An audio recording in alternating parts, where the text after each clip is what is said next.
എല്ലാവർക്കും നമസ്കാരം. ഇന്നത്തെ ശുഭചിന്ത. ഞാൻ നല്ല തിരക്കിലാണ്. ഒന്നിനും സമയം കിട്ടുന്നില്ല. ഒരുപാട് കാര്യങ്ങൾ ചെയ്യാനുണ്ട്.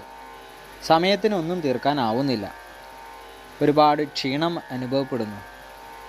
ഇതൊക്കെ ഇന്ന് നാം ഏറെ കേൾക്കുന്ന വാക്കുകളാണ്. കുട്ടികളെക്കുറിച്ച് ഒരുപാട് പ്രതീക്ഷകളുണ്ടായിരുന്നു.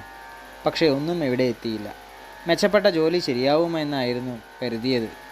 അതും നടന്നില്ല. നിരാശ കലർന്ന ഇത്തരം വാക്കുകളും എല്ലാം നമ്മൾ നിരന്തരം കേൾക്കുന്നു. ഒന്നിനുമേതിനും സമയം കിട്ടാതെ വളരെ വേഗത്തിൽ ഓടിക്കൊണ്ടിരിക്കുകയാണ് പലരും. എല്ലാവരും ഇങ്ങനെ ഓടി തീർക്കേണ്ടതാണോ ജീവിതം എന്ന് ചിന്തിക്കുക. ഇങ്ങനെ ഒന്നിനും നേരം കിട്ടാതെ ജീവിക്കുമ്പോൾ എന്താണ് സംഭവിക്കുന്നത്? ചിന്തിക്കുക. എല്ലാവർക്കും നന്മകളുണ്ടാകട്ടെ. എല്ലാവർക്കും ജീവിത വിജയം ഉണ്ടാകട്ടെ. നന്ദി, നമസ്കാരം.